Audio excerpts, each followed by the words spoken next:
Hello, rising community. This is Nuna Isima here, and today I want to speak about burnout. And I find that to be a theme around so many, especially women these days. And it really comes down to a lot of stress, running constantly after that endless to-do list, doing, and feeling that there is no enough compensation, there is not enough results for the doing, and it just feels like a chase. Life feels like a chase. And there is another way, and I want to share with you that other way. So, first of all, it comes down to the paradigm that you are living upon, because in the patriarchal paradigm, which we are all emerging from, there is a lot more emphasis on doing. There's a lot more emphasis on achievement, and value is attached to that, to what have I done, what have I achieved. And this is bound to be destructive, because your value is also by you being in the world. You came here. I mean, the fact that you are here in this body is already a miracle. To be born, to be alive, it's one in a trillion chance. So you are already a winner just by being here. There's nothing that you need to do to qualify to receive unconditional love, unconditional respect, appreciation, and celebration for your being. And if you knew how many angels love you, guide you, by your side, celebrate you every single day, you would not spend one day worry about, am I loved? Am I of value? Am I doing what I need to be doing? So this is to begin with, is that we have to change our paradigm that although doing is important, it's only 50% of the equation. The other 50% is being. And we are human being, we are not human doing. And being is the feminine aspect, the feminine essence, whereas doing is the masculine aspect.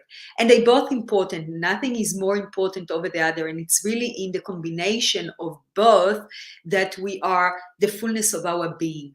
And so this is the first point to understand, is that it is important to harmonize, to balance your doing with being.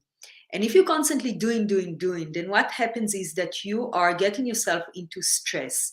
And what happens in stress is that you are in your sympathetic nervous system, which is really your flight or fight or freeze. It's activated in case you are being chased by a lioness, or you have to run for your life. And if you're constantly in that space, in that state, then not only you release a lot of cortisols into your body, into your bloodstream, and that is creating a whole lot of other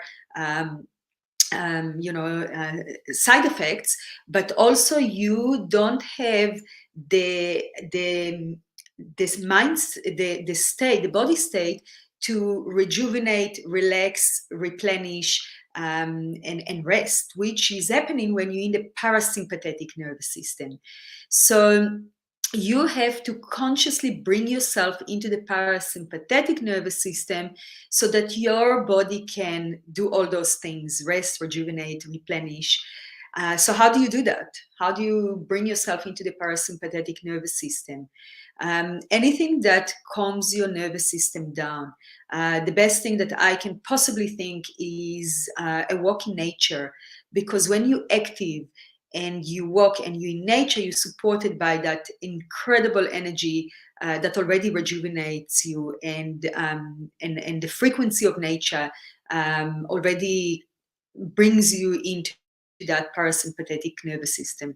And then there is a lot of other things you can do. The list is really endless. Anything to do with movement, anything to do with breath, anything to do with sound, with singing, with dancing, anything to do with writing, silence,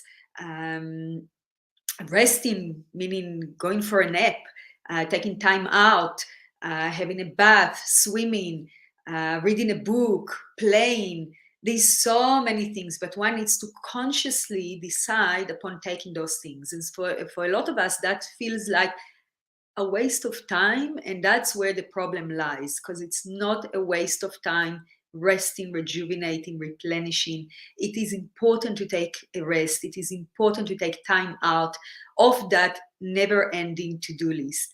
And as it goes to the to-do list, let's talk about that for a moment. I stopped working with to-do lists. I cut my working week from 5 days to 4 days. I cut the hours down, and I am accomplishing a lot more. My income 10x itself.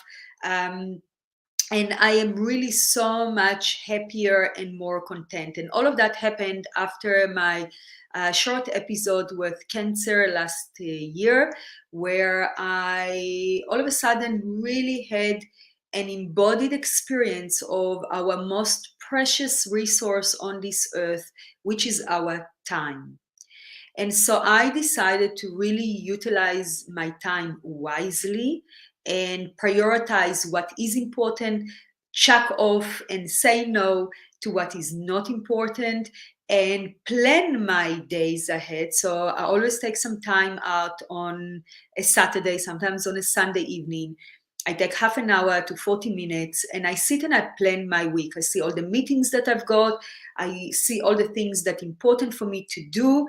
And what I like to do is really have one important thing a day that if I accomplish that one thing, I feel great. I've done what I need to do. If I can do some other things on top of it, that's just the cherry on top of the cake. But if I accomplish this one thing, then that's great. And sometimes I'm not going according to this plan. So remember that also, not to be too hard on yourself, because some days are just not as I envisioned them to be. I might have not slept well at night. I might not feel like being all on, say, on social media, on the screen. Maybe it's a day that I feel more inverted. Maybe it's a day that I feel like snuggling and doing some writing. So I'm very flexible with myself about how I go about the day. And sometimes Monday moves to Tuesday and Tuesday moves to Wednesday, and that's okay. But I've got that mapped out. I've got that plan. And I feel accomplished by doing this one thing. There's this great book that said, Eat That Frog. I can't remember who wrote it, but it's really about accomplishing this one big thing a day. And yeah, instead of having that endless to-do list that really you always feel like you're in a chase, you never manage to tick all the boxes, and there's a lot more coming in, and then you don't feel that you accomplished anything. And then there's that perpetuating negative self-talk, and oh, I'm not good enough, I'm not doing what I need to do, and this disappointment in yourself, and that doesn't lead anywhere. So let's sum up what I've just said. Rather than to do endless to-do lists, work with days, almost like bucket days. So if you do a few things and a project per day, it's always nice to stack in similar projects in the same day, because you're in that mindset. So like if I have to do writing, I stack all my writing into one day. If I have to do filming, I stack all my filming into one day. So it's kind of bucket days, and in that organization, you kind of stay with one theme, so you don't have to change heads in one day, which takes a lot of energy as well. It's also great to work in 45 to 15 minutes time chunks where you are fully immersed in what you're doing. So no distractions, no social media, no WhatsApping, answering phones and all that. So you just do what you need to do. And then have that balance between doing and being. So take the time out, rest when you need to, and consciously bring yourself into the parasympathetic nervous system to support yourself. Because if you're not going to make time to rest, then you'll have to make time to be sick, and you don't want that. So consciously take yourself to resting mode. And yeah, thanks for the smiley there. I believe that strike the chord, right? Because we get our health very for granted. We kind of born, most of us, thank goodness, healthy. And then we have to keep it up. We have to nurture ourselves. And if we don't take the steps to feed ourselves well, to sleep well, sleep is super important, to rest, to rejuvenate and regenerate, then we'll have to deal with the consequences. And being in a sick body is no fun, right? Then you kind of bound to your bed. You can't do anything else. You're just forced to. So rather than being forced to by nature, let's take the responsibility to really look after our body well. Drink a lot of water, and be in silence. I mean, I talk about meditation over and over again. I really don't think there's anything out there that can replace a couple of minutes being in silence and really plugging into what's going on in the mind, taking self-inquiry and silencing the mind. Well, not silencing the mind as an act, because that will rebound and that will probably not going to happen, right? Sit and try to silence your mind, and then the monkey mind goes even louder. So it's really about not hooking onto the thoughts that coming in, which is a practice, and noticing what is going on. And if it's a very noisy day, then so be it. It's a very noisy day inside your inner landscape. So just notice that with compassion, with acceptance. But by you taking the time and sitting quietly in silence with the intention to observe what happens in your mind is already the medicine. So whatever happens in the mind happens in the mind. It's really a matter of practice to notice that without hooking onto the thoughts. I always like to say that it's like a surfer in the sea that notices a wave coming, and he knows that if he wants to surf that wave, which means he goes on that wave and surfs, or he'll sit and wait for another wave to come to surf or not. So we can do the same with our thoughts. We can see a thought coming and we can decide, are we going to surf that thought? Is that thought going to lead us to a good place? Is that an old loop of thoughts that we're already familiar with, that kind of repeats and repeats and repeats, which we know the outcome? Usually it's also activates some emotional feeling that we are also familiar with. And if it's not a feeling that we really eager to feel, then don't serve that thought. And this is really practice. It's to recognize the thought. Okay, the thought is coming. I'm not going to serve it. I'm going to let it pass. And the more times you do it, the more second nature it becomes and easier it is. So it's really about sitting and observing what is in your mind without judgment, without self-criticism, just with pure presence and acceptance, deciding the thoughts that you want to serve and those that you don't, and practice it on a daily basis. And really, from my heart to yours, even 5 minutes is sufficient. It's got a ripple effect. It's accumulative. You know, it's like when you hear a gong, right? And there's that gong, initial gong, and then there's a sound that follows later. That's what happens with meditation. You do it for 5 minutes, but it gongs throughout the day. So if you can do more, I do half an hour every single day for I don't know how long already. It's been years, and it's a life changer. It's a game changer. So I really suggest you to do also 5 minutes to begin with. Then you slowly increase the time as you go along. That is such an amazing way to start the day.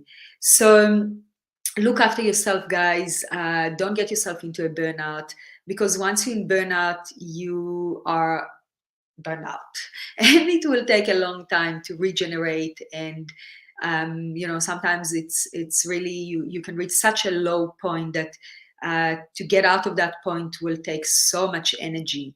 So instead of getting into that burnout, notice what you're doing now. Look after yourself. Plan your week in a smart way. Learn to work smarter than harder, right? Check your beliefs about what work means to you, because a lot of us, including myself, had the limiting belief that you have to work hard for success and you have to work hard to have value, to be evaluated by others and myself. And now I know that it is absolute BS. You can work smart, you don't have to work hard, and you already have value just by the mere fact that you are here and you are alive. So get that balance, guys, between being and doing. Look after yourself. If you have any questions, please post below. Please like, comment, share. This helps the algorithm to reach more people. And if you feel that this message can touch somebody you love, please tag them below. Lots of love for me, Nuna Isi, and I'll see you soon again. All my love. Ciao now.